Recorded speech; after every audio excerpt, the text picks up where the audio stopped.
저는 마이클 앤더슨입니다. 영국 출신이고 국제개발 전문가로 30년을 살았죠.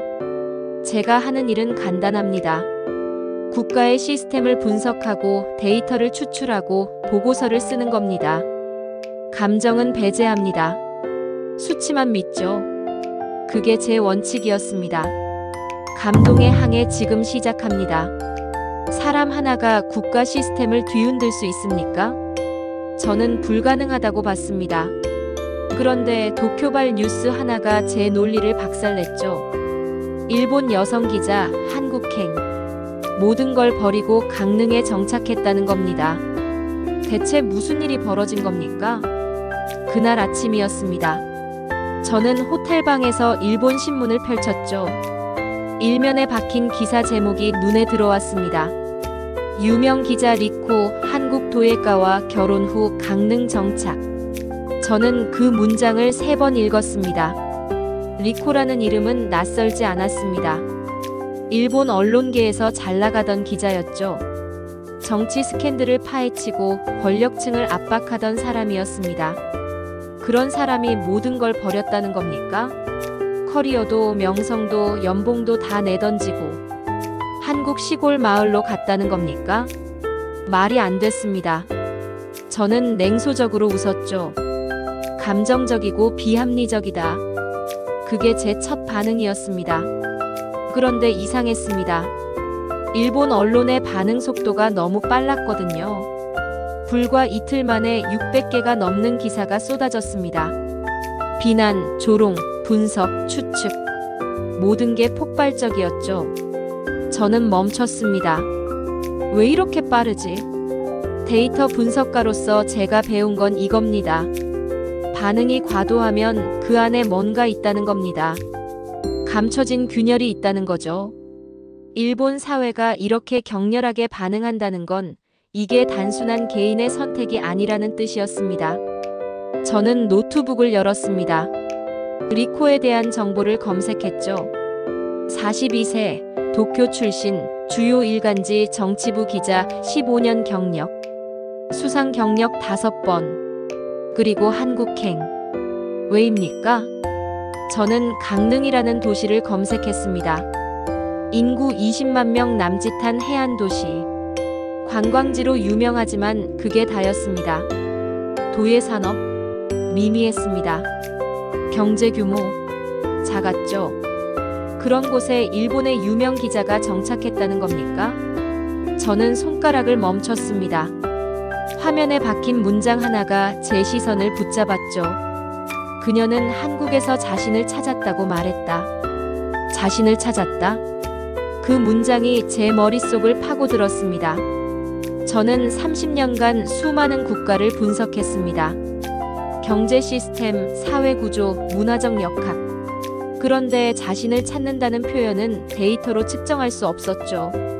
저는 그런 문장을 신뢰하지 않았습니다. 하지만 이번은 달랐습니다. 저는 의자에서 일어났죠. 창밖을 봤습니다. 도쿄의 빌딩 숲이 보였습니다. 질서정연하고 효율적이고 차갑게 빛나는 도시였죠. 그런데 그 순간 제 머릿속에 다른 풍경이 떠올랐습니다. 강릉의 바다, 흙냄새 가득한 공방, 물레 돌아가는 소리. 저는 본 적도 없는 그 풍경을 상상하고 있었습니다. 이건 단순한 연애가 아니다. 저는 중얼거렸죠. 이건 시스템의 틈이었습니다. 한 개인이 국가 전체의 반응을 끌어낸 겁니다. 그 균열을 분석해야 했습니다. 저는 분석가니까요. 저는 비행기 표를 예약했습니다. 도쿄에서 서울, 서울에서 강릉. 이틀 뒤 출발이었죠. 그날 밤 저는 잠을 이루지 못했습니다. 머릿속에서 리코라는 이름이 반복됐습니다. 그리고 한 가지 질문이 떠나지 않았죠. 대체 한국에 뭐가 있길래? 김포공항에 도착한 건 이른 아침이었습니다.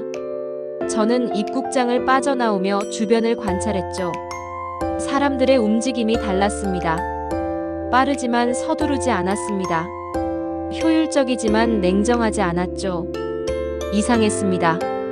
저는 전 세계 수십 개 공항을 거쳤지만 이런 공기는 처음이었습니다. 뭔가 다릅니다. 저는 데이터를 들고 왔습니다. 한국의 경제 지표, 사회 구조, 문화적 특성. 전부 머릿속에 있었죠. 그런데 공항을 나서는 순간 그 데이터들이 흔들렸습니다. 제가 아는 한국과 제가 느끼는 한국이 달랐거든요. 공기가 달랐습니다. 저는 서울역으로 향했습니다. 강릉행 기차표를 끊었죠. 2시간 30분 소요. 창밖으로 흘러가는 풍경을 보며 저는 노트에 메모를 시작했습니다. 한국 첫인상 속도와 여유의 공존. 모순적이지만 자연스럽다. 기차가 출발했습니다. 서울을 벗어나자 풍경이 바뀌었죠. 빌딩이 사라지고 산과 바다가 나타났습니다. 터널을 지날 때마다 저는 리코라는 이름을 떠올렸습니다. 도쿄의 유명 기자가 이 길을 지나 강릉으로 갔다는 겁니까? 대체 무엇이 그녀를 이끌었습니까? 저는 창밖을 응시했습니다. 바다가 보였습니다. 동해였죠. 파도가 철썩거리고 햇빛이 수면을 때렸습니다. 저는 그 광경을 보며 생각했습니다. 사람 하나가 사회 구조를 뒤흔들었다면 그건 개인의 일탈이 아니다. 이건 시스템의 문제였습니다. 아니, 시스템의 대안이었죠. 저는 그걸 확인하러 가는 겁니다. 기차는 강릉역에 도착했습니다. 저는 짐을 챙겨 역을 빠져나왔죠. 도시는 조용했습니다. 관광지라고 들었지만 이상하게 소음이 없었습니다. 사람들은 느리게 걸었고 차들은 천천히 움직였죠. 저는 멈춰 섰습니다. 이 나라의 조용함이 이상할 만큼 묵직하다. 저는 그 문장을 노트에 적었습니다. 택시를 탔습니다. 기사에게 주소를 건넸죠. 강릉 외곽의 작은 마을이었습니다. 기사는 고개를 끄덕이며 출발했습니다. 차창 밖으로 해안도로가 펼쳐졌죠. 바다 냄새가 스며들었습니다. 저는 기사에게 물었습니다. 이 동네에 도예 공방이 있습니까? 기사가 백미러로 저를 봤습니다. 아, 그 공방 말씀이십니까? 일본 여자분이 계신 곳? 저는 고개를 끄덕였죠. 기사가 웃었습니다. 유명하죠. 동네 사람들 다 압니다. 좋은 분들입니다. 좋은 분들? 저는 그 표현이 이상했습니다. 언론에서는 리코를 비난했습니다. 감정적이고 비합리적이고 도망친 사람이라고 했죠. 그런데 이곳 사람들은 좋은 분들이라고 말합니다. 뭔가 엇갈립니다. 차는 마을 초입에 멈췄습니다. 기사가 손가락으로 길을 가리켰죠. 저 길로 500m쯤 들어가시면 됩니다. 흙냄새 나는 곳이 공방입니다. 저는 요금을 지불하고 내렸습니다. 기사가 떠나고 저는 혼자 남았죠. 주변은 고요했습니다. 바람 소리, 나뭇잎 흔들리는 소리, 멀리서 들리는 파도 소리. 그게 전부였습니다. 저는 걷기 시작했습니다. 흙길이었습니다. 비포장 도로가 구불구불 이어졌죠. 양옆으로 나무들이 늘어서 있었고 그 사이로 햇빛이 스며들었습니다. 저는 이 길이 낯설지 않다는 느낌을 받았습니다. 아니, 낯설지만 불편하지 않았죠. 500m쯤 걸었을까요? 공방이 보였습니다. 낮은 건물이었습니다. 나무와 흙으로 지어진 것 같았죠. 지붕은 기와였고 마당에는 항아리들이 줄지어 있었습니다. 그리고 그 너머로 작은 불빛 하나가 보였습니다. 저는 멈춰 섰습니다. 불빛이었습니다. 공방 안에서 새어나오는 희미한 빛이었죠. 저녁도 아니고 한낮인데 그 빛이 보였습니다. 저는 그 빛을 응시했습니다. 뭔가 달랐습니다. 저는 전쟁터를 본 사람입니다. 폭격 후의 도시, 무너진 건물, 불타는 거리. 그런 곳에서 긴장감이 뭔지 배웠죠. 그런데 이곳은 달랐습니다. 전쟁터보다 강한 긴장감이 있었습니다. 아니, 긴장감이 아니었습니다. 정적이었습니다. 이곳의 정적이 전쟁터보다 강했습니다. 저는 천천히 공방으로 다가갔습니다. 마당을 지나 문 앞에 섰죠. 안에서 소리가 들렸습니다. 물레 돌아가는 소리였습니다. 일정한 리듬, 멈추지 않는 회전. 그 소리가 공방을 가득 채우고 있었죠. 저는 문을 두드렸습니다. 소리가 멈췄습니다. 몇 초의 침묵 후 문이 열렸습니다. 한 남자가 서 있었습니다. 40대 중반쯤 보이는 남자였죠. 흑투성이 앞치마를 두르고 있었고 손에는 흙이 묻어 있었습니다. 그가 저를 봤습니다. 누구십니까? 그의 목소리는 낮았습니다. 경계하는 듯 했지만 적대적이지는 않았죠. 저는 명함을 꺼냈습니다. 마이클 앤더슨입니다. 영국에서 왔고 국제개발 전문가입니다. 리코 씨와 관련된 조사를 하고 있습니다. 남자는 명함을 받지 않았습니다. 그저 저를 바라봤죠. 조사요? 저는 고개를 끄덕였습니다. 사회학적 관점에서 분석하려고 합니다. 악의는 없습니다. 남자는 잠시 침묵했습니다. 그리고 말했죠. 흙은 기다려줘야 합니다. 저는 멈췄습니다. 뭐라고 했습니까? 남자가 다시 말했습니다. 지금 작업 중입니다. 흙은 기다려주지 않습니다. 끝나면 이야기하죠. 그리고 문을 닫았습니다. 저는 그 자리에 서 있었습니다. 흙은 기다려줘야 한다. 그 문장이 제 머릿속을 때렸습니다. 저는 30년간 수많은 인터뷰를 했습니다. 대통령, 장관, 기업가, 학자 모두 제 질문에 즉각 반응했죠. 그런데 이 남자는 흙을 먼저 생각합니다. 저는 노트를 꺼냈습니다. 그리고 적었죠. 나는 아직 그 여자를 만나지도 않았는데 이미 뭔가가 흔들렸다. 저는 공방 마당에 앉아 기다렸습니다. 1시간이 지났습니다. 2시간이 지났죠. 해가 기울기 시작했습니다. 저는 움직이지 않았습니다. 그저 앉아서 공방 안의 소리를 들었습니다. 물레 돌아가는 소리, 물 흐르는 소리, 흙 빚어지는 소리. 그 소리들이 제 안으로 스며들었습니다. 해가 졌습니다. 공방에 불이 켜졌죠. 그런데 전기불이 아니었습니다. 가마에서 나오는 불빛이었습니다. 저는 일어나 창문 쪽으로 다가갔습니다. 안을 들여다봤죠. 남자가 가마 앞에 앉아 있었습니다. 불을 보고 있었습니다. 그저 앉아서 가만히 불을 응시하고 있었죠. 그의 얼굴에 불빛이 반사됐습니다. 주황색, 붉은색, 노란색. 불꽃이 일렁일 때마다 그의 표정도 변했습니다. 저는 숨을 멈췄습니다. 불이 살아 있었습니다. 저는 불을 본 적이 있습니다. 전쟁터에서 봤죠. 건물이 타고 차량이 불타고 사람들이 도망치는 그런 불. 그건 파괴의 불이었습니다. 그런데 이 불은 달랐습니다. 이 불은 생명이었습니다. 남자가 장작을 집어넣었습니다. 불이 더 크게 타올랐죠. 그가 중얼거렸습니다. 조금만 더. 저는 그 목소리를 들었습니다. 간절했습니다. 명령이 아니라 기도였죠. 그는 불에게 부탁하고 있었습니다. 문이 열렸습니다. 여자가 들어왔습니다. 차를 들고 있었죠. 그녀가 남자 옆에 앉아 차를 건넸습니다. 남자는 고개를 끄덕이며 받았습니다. 두 사람은 말이 없었습니다. 그저 불을 보고 있었죠. 저는 알았습니다. 저 여자가 리코입니다. 저는 그녀를 봤습니다. 사진으로 봤던 얼굴이었죠. 그런데 사진과 달랐습니다. 사진 속의 리코는 날카로웠습니다. 기자의 얼굴이었죠.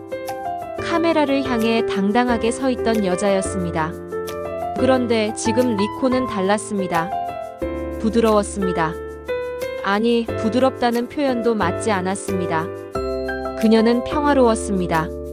마치 오랜 전쟁을 끝내고 고향에 돌아온 사람 같았죠.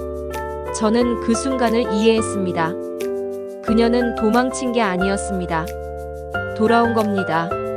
시간이 흘렀습니다. 밤이 깊어졌죠. 저는 여전히 창밖에 서 있었습니다. 두 사람은 여전히 불 앞에 앉아 있었고요. 말이 없었습니다.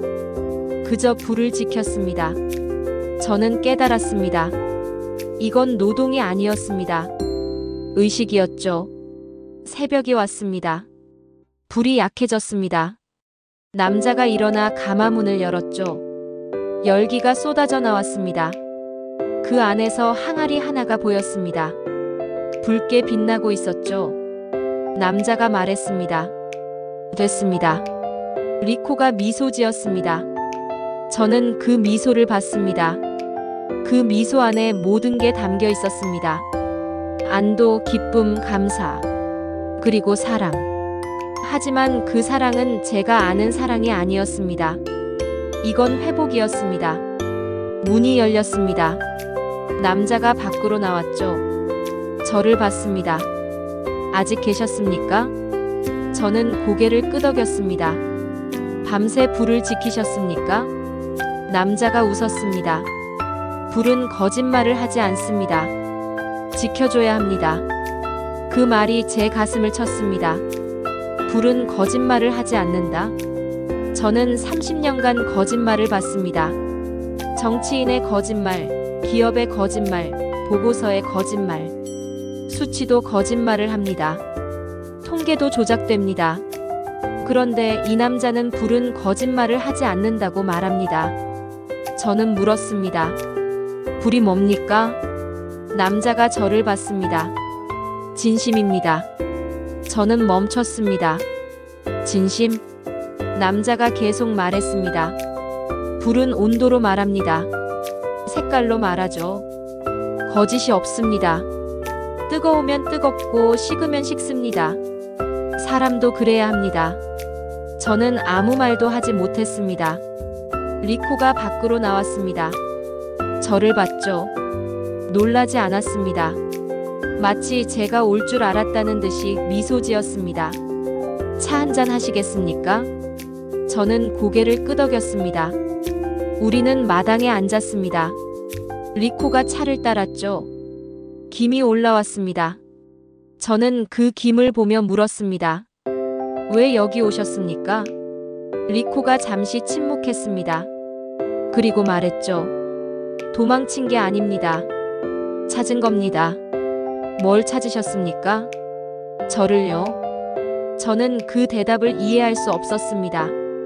하지만 이상하게도 그 말이 맞다는 걸 느꼈습니다. 리코가 계속 말했습니다.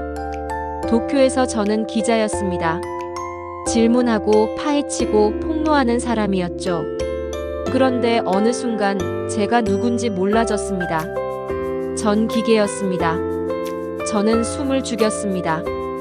여기 와서 흙을 만졌습니다. 처음엔 어색했죠. 그런데 흙이 따뜻했습니다. 살아있었어요. 그 순간 깨달았습니다. 제가 찾던 게 이거였구나. 뭡니까? 인간이요. 저는 떨렸습니다. 그 말이 제 안을 뚫고 들어왔습니다. 저도 기계였습니다. 데이터를 입력하고 분석하고 보고서를 출력하는 기계. 저는 언제 인간이었습니까? 해가 떠올랐습니다. 저는 노트를 꺼냈습니다. 그리고 적으려 했죠. 그런데 손이 멈췄습니다. 보고서를 쓸 수가 없었습니다.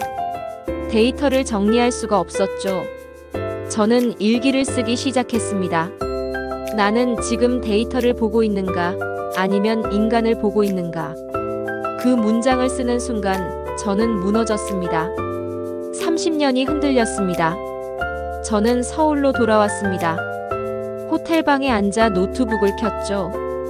보고서를 써야 했습니다. 본부에서 기다리고 있었거든요. 저는 키보드 앞에 앉았습니다. 그런데 손가락이 움직이지 않았습니다. 뭘 써야 합니까? 저는 강릉에서 3일을 보냈습니다. 불을 받고 흙을 만졌고 사람을 만났죠. 그런데 그걸 어떻게 데이터로 바꿉니까? 어떻게 수치로 표현합니까? 저는 한숨을 쉬었습니다. 그리고 타이핑을 시작했죠. 제목은 이렇게 붙였습니다. 한국 사회 안정성 분석 정의 구조적 기능. 본문은 조심스러웠습니다. 저는 정이라는 단어를 썼습니다.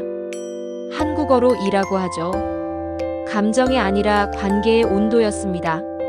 사람과 사람 사이의 따뜻함, 그게 이 나라의 시스템이었습니다. 저는 그렇게 적었습니다. 한국의 사회 안정성은 정의 구조에서 비롯된다. 보고서를 완성했습니다.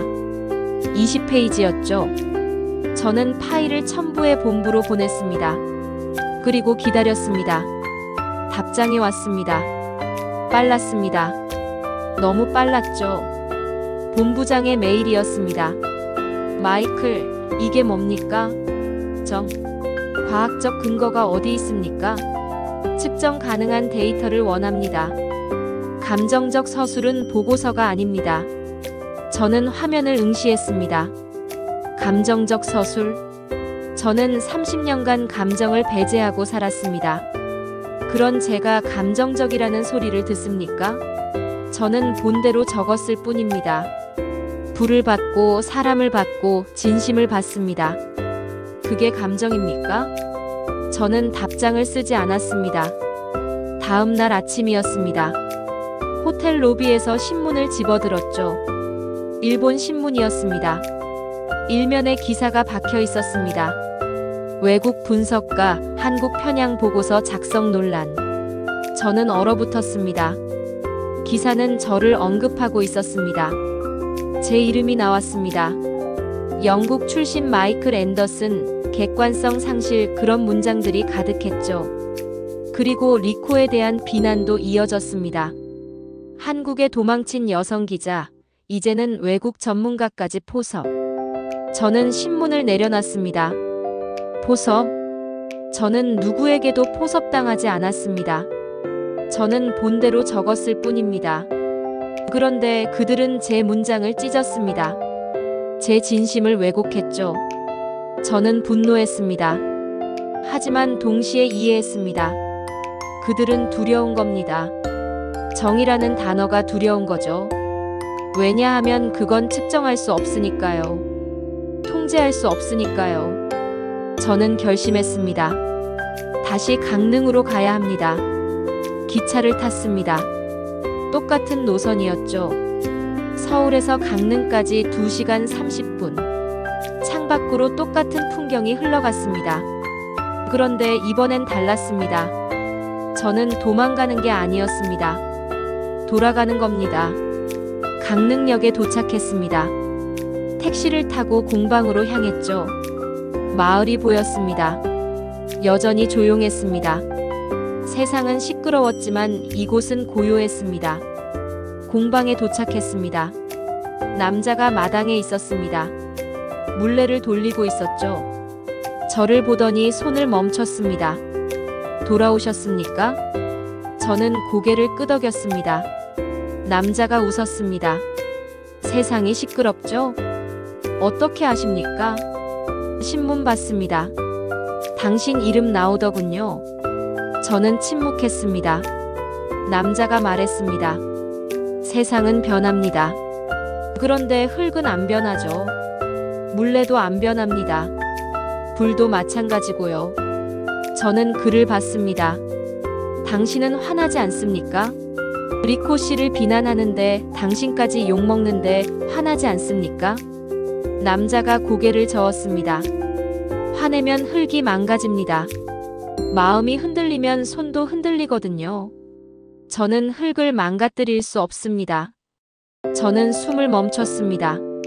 그 말이 제 가슴을 쳤습니다. 화내면 흙이 망가진다. 저는 30년간 화를 냈습니다. 데이터가 틀리면 화냈고 보고서가 거부되면 화냈죠.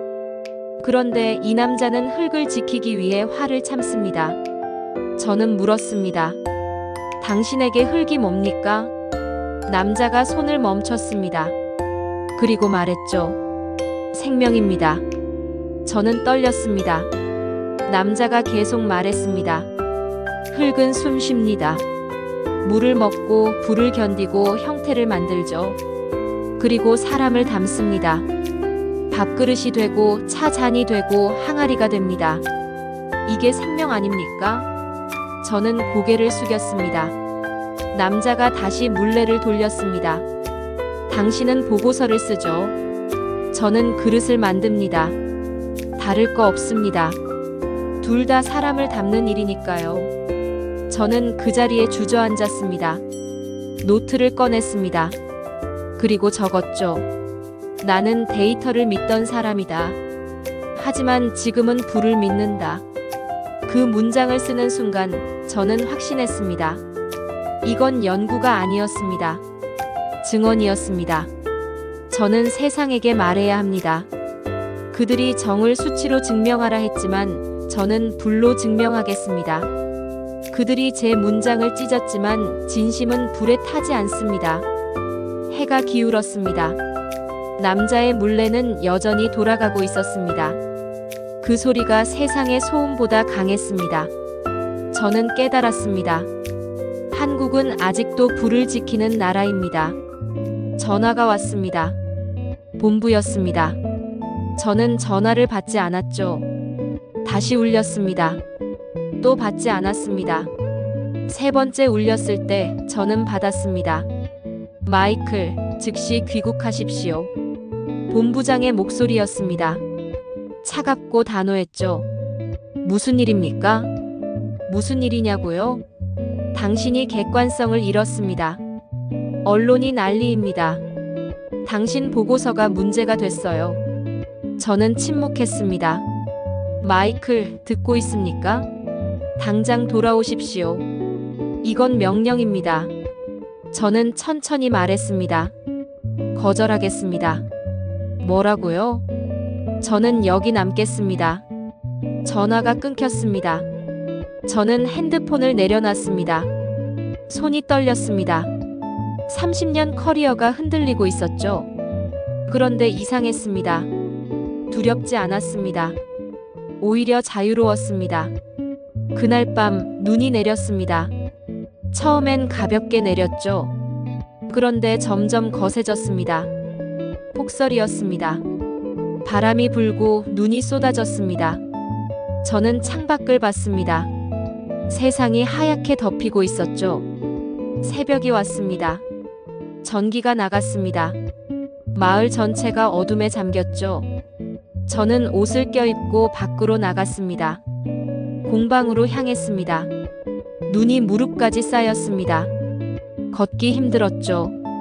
공방에 도착했습니다. 불빛이 보였습니다. 가마에서 나오는 빛이었죠. 저는 안으로 들어갔습니다. 남자가 불 앞에 앉아 있었습니다. 장작을 집어넣고 있었죠. 전기가 나갔습니다. 남자가 고개를 끄덕였습니다. 알고 있습니다. 그래서 불을 지켜야 합니다. 왜입니까? 남자가 저를 봤습니다. 마을이 춥습니다. 불이 꺼지면 사람들이 얼어 죽습니다. 저는 이해했습니다. 이 불은 도자기를 굽는 불이 아니었습니다. 마을을 지키는 불이었죠. 도와드리겠습니다. 남자가 웃었습니다. 장작이 창고에 있습니다. 가져오시겠습니까? 저는 고개를 끄덕이고 밖으로 나갔습니다. 창고로 향했죠. 눈바람이 얼굴을 때렸습니다. 손이 시렸습니다. 그런데 멈추지 않았습니다. 장작을 날랐습니다. 한 아름, 두 아름, 세 아름. 계속 날랐죠. 땀이 났습니다. 숨이 찼습니다. 그런데 이상했습니다. 힘들지 않았습니다. 저는 살아 있었습니다. 30년간 책상 앞에 앉아 키보드를 두드렸습니다. 그게 제 일이었죠. 그런데 지금은 장작을 나르고 있습니다. 땀 흘리고 숨 쉬고 불을 지키고 있습니다. 이게 일입니까? 아닙니다. 이건 생존입니다. 문이 열렸습니다. 리코가 들어왔습니다. 손에 밥그릇을 들고 있었죠. 김이 모락모락 났습니다. 드세요. 따뜻해야 합니다. 저는 밥그릇을 받았습니다. 뜨거웠습니다. 손이 데일 것 같았죠. 그런데 놓지 않았습니다. 한 숟가락 떴습니다. 입에 넣었죠. 따뜻했습니다. 밥알이 입안에서 풀어졌습니다. 김치가 아삭했습니다. 저는 눈물이 났습니다. 왜 우는 겁니까? 밥 한 그릇에 왜 우는 겁니까? 리코가 말했습니다. 모두가 저를 비난했어요. 도망쳤다고, 배신했다고, 비겁하다고 말했죠. 그런데 여기 사람들은 따뜻했어요. 저는 숟가락을 멈췄습니다. 따뜻했습니까? 네. 묻지 않았어요. 왜 왔는지, 무슨 일이 있었는지. 그냥 밥을 주고 차를 주고 웃어줬어요. 저는 떨렸습니다. 리코가 계속 말했습니다. 도쿄에서는 모든 게 질문이었어요. 왜, 어떻게, 무엇을 대답해야 했고 증명해야 했죠. 그런데 여기는 달라요. 그냥 함께 있어줍니다. 저는 고개를 숙였습니다. 그게 정입니까? 네. 그게 정이에요. 저는 깨달았습니다. 이건 개인의 사랑이 아니었습니다. 사회의 회복력이었죠. 한 사람이 무너졌을 때 다른 사람들이 그를 일으켜 세웁니다. 묻지 않고 판단하지 않고 그냥 함께 있어줍니다. 이게 데이터로 측정됩니까? 아닙니다. 이건 측정할 수 없습니다. 하지만 가장 강력합니다. 바람이 거세졌습니다. 가마가 흔들렸습니다. 남자가 일어나 밖을 봤죠. 위험합니다. 가마가 무너질 수 있습니다. 저는 물었습니다. 어떻게 합니까? 지켜야 합니다. 혼자서요? 남자가 웃었습니다. 아닙니다. 우리가 있죠. 우리. 저는 그 단어를 곱씹었습니다. 우리. 저는 언제 우리가 됐습니까? 저는 외국인입니다. 분석가입니다. 관찰자죠. 그런데 지금 저는 우리입니다. 밤새 불을 지켰습니다. 남자와 리코와 저 셋이서 교대로 장작을 넣었습니다. 바람이 불 때마다 가마를 붙잡았죠. 눈이 쌓이면 치웠습니다. 저는 보고서를 덮고 삽을 들었습니다. 데이터는 식었지만 불은 살아있었습니다. 새벽이 밝았습니다. 눈이 그쳤습니다. 가마는 무너지지 않았죠. 불은 여전히 타고 있었습니다. 저는 그 불을 보며 생각했습니다. 이건 과학이 아니었습니다. 신념이었죠. 남자가 말했습니다. 고맙습니다. 저는 고개를 저었습니다. 아닙니다. 제가 고맙습니다. 왜요? 제게 인간이 뭔지 가르쳐 주셔서요. 남자가 웃었습니다. 리코도 웃었죠. 저도 웃었습니다. 강릉의 밤, 불은 인간의 마지막 방어선이었습니다. 그리고 저는 그 방어선을 지킨 사람이 됐습니다. 아침이 밝았습니다. 폭설이 지나간 자리였죠. 세상은 하얗게 덮여 있었습니다. 저는 공방 밖으로 나왔습니다. 가마를 봤죠. 무너져 있었습니다. 벽 일부가 주저앉았고 지붕이 기울었습니다. 그런데 이상했습니다. 불은 살아 있었습니다. 약하게나마 여전히 타고 있었죠. 남자가 가마 앞에 섰습니다. 괜찮습니다. 저는 물었습니다. 무너졌는데 괜찮습니까? 불은 살아 있습니다. 다시 싸우면 됩니다. 저는 그 말을 들으며 떨렸습니다. 다시 쌓는다? 30년 커리어가 무너졌을 때 저는 절망했습니다. 끝이라고 생각했죠. 그런데 이 남자는 가마가 무너져도 다시 쌓는다고 말합니다. 왜냐하면 불이 살아있으니까요. 마을 사람들이 모여들었습니다. 1명, 2명, 10명. 점점 늘어났죠.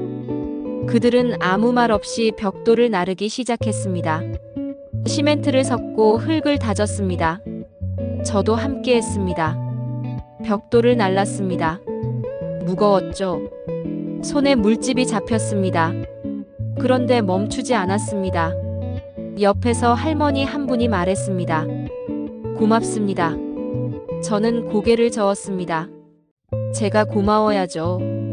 할머니가 웃었습니다. 같이 하니까 좋습니다. 같이. 저는 그 단어를 새겼습니다. 이게 공동체입니다. 누가 시키지 않아도 보상이 없어도 그냥 같이 하는 겁니다. 해가 중천에 떴습니다. 가마가 다시 섰습니다. 완벽하지 않았죠. 금이 가 있었고 비뚤어진 부분도 있었습니다. 그런데 서 있었습니다. 남자가 불을 넣었습니다. 불꽃이 일렁였습니다. 연기가 피어올랐죠. 사람들이 박수쳤습니다. 저도 박수쳤습니다. 불은 끝났지만 따뜻함은 남았습니다. 저는 호텔로 돌아왔습니다. 노트북을 켰죠. 이번엔 보고서가 아니었습니다. 다른 걸 쓰기로 했습니다. 제목을 붙였습니다. 한국 따뜻함의 질서. 본문을 적기 시작했습니다. 한국은 가장 인간적인 질서를 가진 나라다. 정은 감정이 아니라 시스템이다. 이 나라는 위기에서조차 서로를 덮어준다. 저는 멈추지 않았습니다. 계속 적었죠. 강릉의 불, 리코의 눈빛, 남자의 손, 마을 사람들의 침묵. 전부 적었습니다. 20페이지를 넘어섰습니다.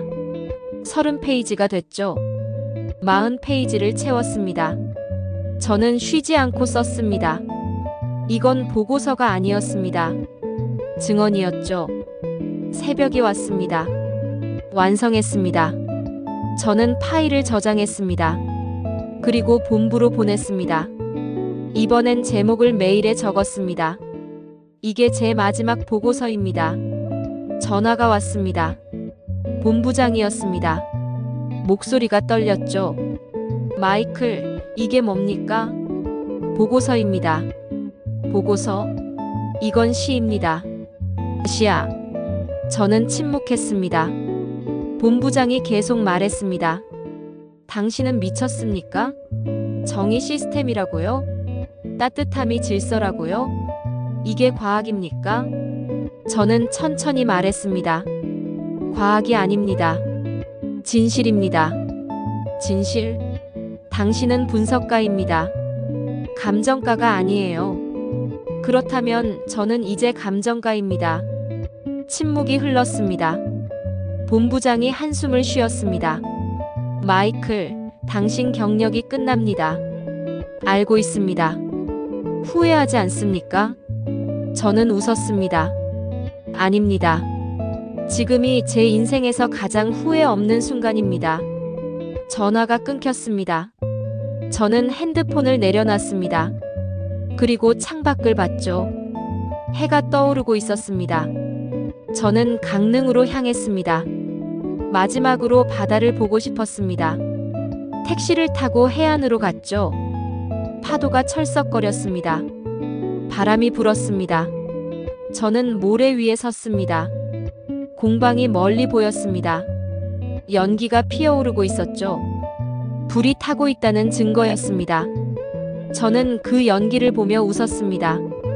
그날의 불은 내 인생의 방향을 바꿨습니다. 저는 노트를 꺼냈습니다. 마지막 문장을 적었죠. 나는 이 나라를 기록하지 않는다. 증언한다. 바람이 불었습니다. 페이지가 넘어갔죠. 저는 그 바람을 맞으며 서 있었습니다. 진심은 보고서로 번역되지 않습니다. 하지만 진심은 사라지지 않습니다. 불처럼 계속 타오릅니다. 사람에서 사람으로 번집니다. 저는 이제 안다. 이 불은 사라지지 않는다. 발걸음 소리가 들렸습니다. 뒤를 돌아봤죠. 리코가 서 있었습니다. 미소 짓고 있었습니다. 떠나십니까? 저는 고개를 저었습니다. 아닙니다. 시작합니다. 뭘요? 새로운 일을요? 이제 저는 분석가가 아닙니다. 증인입니다. 리코가 고개를 끄덕였습니다. 어디서 시작하실 건가요? 여기서요. 한국에서요. 저는 바다를 봤습니다. 파도가 밀려왔습니다. 그리고 다시 빠져나갔죠. 끊임없이 반복됐습니다. 불도 그렇습니다. 타오르고 꺼지고 다시 타오릅니다. 저는 확신합니다. 한국은 강합니다. 따뜻함으로 강합니다. 세계가 잊은 가치를 한국은 아직 지키고 있었습니다. 그리고 저는 그 증인이 됐습니다. 일주일이 지났습니다. 저는 강릉에 머물렀습니다. 공방에서 흙을 만지고 불을 지켰죠. 데이터는 잊었습니다. 키보드 대신 삽을 들었습니다. 그날 아침이었습니다. 리코가 다급하게 들어왔습니다. 마이클, 큰일 났어요. 저는 손을 멈췄습니다. 무슨 일입니까? 당신 보고서가 유출됐어요. 저는 얼어붙었습니다. 리코가 노트북을 보여줬습니다. 화면에 제 보고서 제목이 박혀 있었죠. 한국 따뜻함의 질서. 전 세계 포털 상단에 올라 있었습니다. 기사가 쏟아지고 있었습니다. 수백 개, 수천 개. 댓글이 폭발했죠. 어떤 사람들은 비난했습니다. 감성적 선전물이다. 객관성이 없다. 그런데 다른 사람들은 달랐습니다. 이게 진짜 보고서다. 정은 감정이 아니라 시스템이다. 이 문장이 핵심이다. 저는 화면을 응시했습니다. 진심이 세상에 던져졌습니다. 이제 불길은 막을 수 없습니다. 전화가 왔습니다. 모르는 번호였죠. 받았습니다. 마이클 앤더슨입니까? 그렇습니다. UN 문화포럼입니다. 당신을 초청하고 싶습니다. 저는 숨을 멈췄습니다. 초청이요? 네. 인간 중심의 사회 설계를 주제로 연설해 주십시오.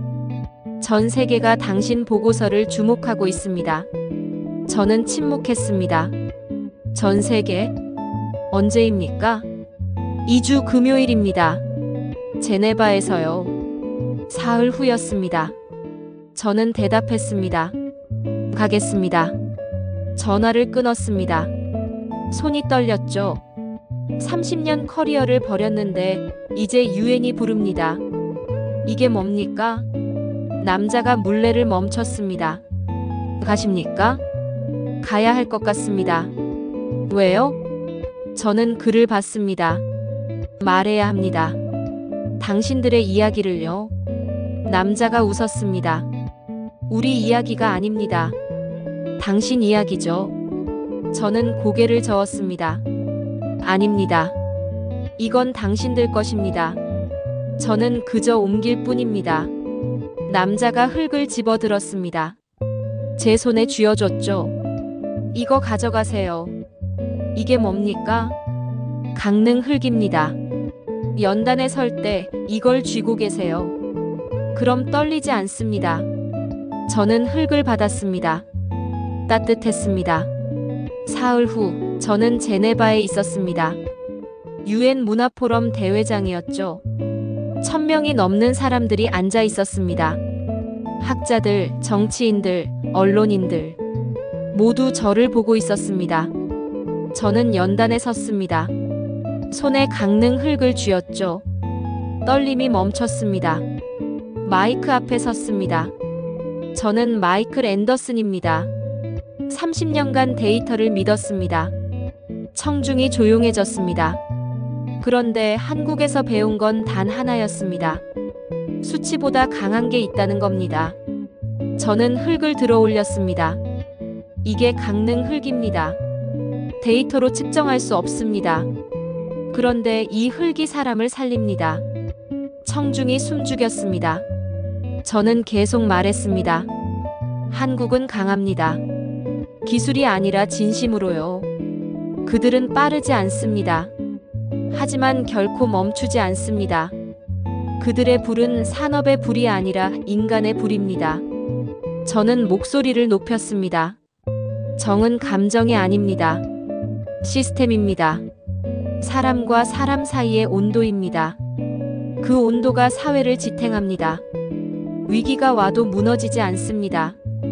왜냐하면 서로를 덮어주니까요. 청중 한 명이 일어났습니다. 그리고 박수쳤습니다. 한 명이 2명이 됐습니다. 10명이 100명이 됐죠. 천명이 일어나 박수쳤습니다. 저는 고개를 숙였습니다. 이건 제 승리가 아닙니다. 그들의 승리입니다. 연설이 끝났습니다. 기자들이 몰려왔습니다. 질문이 쏟아졌죠. 한국 모델이 서구를 대체할 수 있습니까? 저는 대답했습니다. 대체가 아닙니다. 회복입니다. 우리가 잊은 걸 한국이 기억하고 있습니다. 정을 어떻게 측정합니까? 측정할 수 없습니다. 느껴야 합니다. 당신은 객관성을 잃었다는 비판이 있습니다. 저는 웃었습니다. 객관성은 냉정함이 아닙니다. 진실을 보는 겁니다. 저는 진실을 봤습니다. 다음 날 신문들이 쏟아졌습니다. 한국형 휴머니즘, 세계의 대안으로 부상. 정 시스템, 유럽 사회학회 분석 대상 선정. 마이클 앤더슨, 새로운 사회 패러다임 제시. 저는 그 기사들을 보며 생각했습니다. 나는 문명을 본 게 아니라 인간의 가능성을 봤다. 호텔방에서 노트를 폈습니다. 마지막 문장을 적었죠. 그들은 철로 만든 나라가 아니라 마음으로 만든 나라였다. 나는 보고서를 쓰지 않았다. 그들의 온기를 기록했다. 이 시대가 잊은 단어를 한국은 여전히 발음하고 있었다. 정. 그것이 이 나라의 전략이었다. 창밖을 봤습니다. 제네바의 밤이었습니다. 불빛들이 반짝였죠. 그런데 저는 다른 불을 생각했습니다. 강릉의 불. 가마에서 타오르던 그 불. 저는 짐을 쌌습니다. 다시 한국으로 가야 합니다. 왜냐하면 제자리는 거기니까요. 데이터가 아니라 사람 곁에. 저는 다시 강릉에 왔습니다. 김포공항에 내렸을 때 공기가 달랐습니다. 처음 왔을 때와 같은 공기였죠. 그런데 이번엔 낯설지 않았습니다. 익숙했습니다. 집에 온 기분이었습니다. 택시를 탔습니다. 기사가 백미러로 저를 봤죠. 강릉 가십니까? 네. 관광이십니까? 저는 웃었습니다. 아닙니다. 귀향입니다. 기사가 고개를 끄덕였습니다. 차는 해안도로를 달렸습니다. 바다가 보였죠. 파도가 철썩거렸습니다. 저는 창밖을 보며 생각했습니다. 제네바에서 1000명 앞에 섰습니다. 박수를 받았죠. 그런데 진짜 제자리는 여기였습니다. 강릉이었습니다. 공방에 도착했습니다. 다시 세워져 있었습니다. 폭설에 무너졌던 가마가 말끔하게 복구돼 있었죠. 연기가 피어오르고 있었습니다. 불이 살아 있습니다. 저는 마당으로 들어갔습니다. 남자가 물레를 돌리고 있었죠. 저를 보더니 손을 멈췄습니다. 돌아오셨군요. 네. 연설은 잘 됐습니까? 저는 고개를 끄덕였습니다. 당신들 덕분입니다. 남자가 웃었습니다. 우리는 아무것도 안 했습니다. 그냥 불을 지켰을 뿐이죠.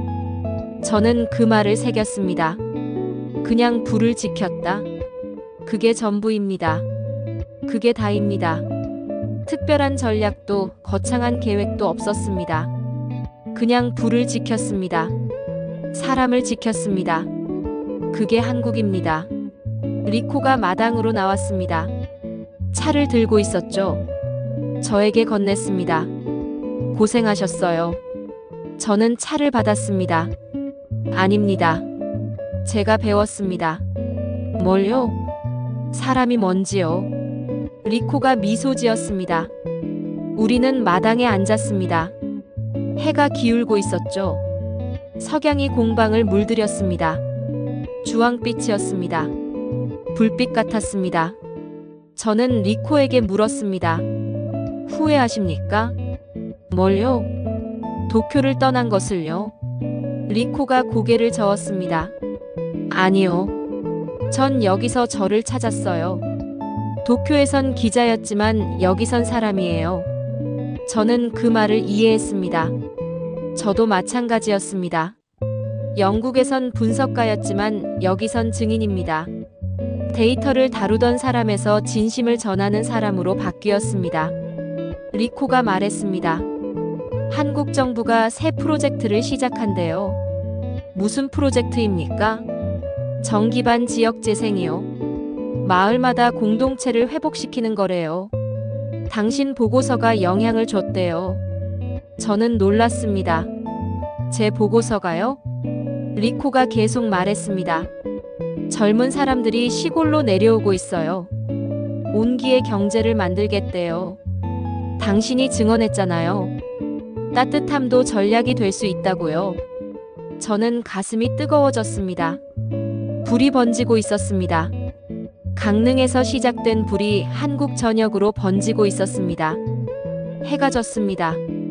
가마에 불이 들어왔습니다. 남자가 장작을 넣었죠. 불꽃이 타올랐습니다. 저는 그 불을 보며 서 있었습니다. 불은 사라진 게 아니라 사람 속에 숨었습니다. 리코가 일어났습니다. 이제 돌아가야겠죠? 저는 고개를 저었습니다. 아닙니다. 저는 여기 남겠습니다. 여기요? 네. 강릉에서 일하겠습니다. 증언을 계속하겠습니다. 리코가 웃었습니다. 환영합니다. 남자가 다가왔습니다. 그럼 흙 좀 배우시겠습니까? 저는 고개를 끄덕였습니다. 배우고 싶습니다. 힘듭니다. 괜찮습니다. 남자가 웃으며 물레 앞으로 저를 이끌었습니다. 저는 흙을 만졌습니다. 차가웠다가 따뜻해졌습니다. 살아있었습니다. 이게 생명입니다. 밤이 깊었습니다. 저는 가마 앞에 앉았습니다. 불을 보고 있었죠. 불꽃이 일렁였습니다. 빨강, 주황, 노랑. 색깔이 춤췄습니다. 노트를 꺼냈습니다. 마지막 문장을 적었습니다. 한국은 불을 지킨 나라다. 그리고 그 불은 이제 세계로 번진다. 이건 로맨스가 아니다. 문명의 복원이다. 흙은 거짓말을 하지 않는다. 불도 마찬가지다. 인간만이 망설일 뿐이다. 나는 그들의 온기로 세계를 다시 읽었다. 저는 노트를 덮었습니다. 더 이상 분석하지 않습니다. 나는 믿습니다. 불이 커졌습니다.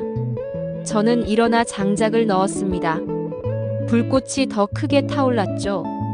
남자가 옆에 섰습니다. 리코도 왔습니다. 우리 셋은 불 앞에 섰습니다. 말이 없었습니다. 말이 필요 없었습니다. 불이 모든 걸 말하고 있었으니까요. 저는 생각했습니다. 30년간 세계를 돌았습니다. 수많은 나라를 분석했죠. 그런데 한국에서 깨달았습니다. 진짜 강한 나라는 무기가 많은 나라가 아닙니다. 사람을 지키는 나라입니다. 진짜 발전된 사회는 빠른 사회가 아닙니다. 따뜻한 사회입니다. 한국은 그걸 증명했습니다. 불이 흔들렸습니다. 바람이 불었죠. 그런데 불은 꺼지지 않았습니다. 더 강하게 타올랐습니다. 저는 웃었습니다. 한국은 강합니다. 따뜻함으로 강합니다. 그리고 저는 그 따뜻함의 증인입니다. 별이 떴습니다. 강릉의 하늘에 별이 가득했죠. 저는 하늘을 올려다봤습니다. 아름다웠습니다. 그리고 생각했습니다. 나는 집에 왔다.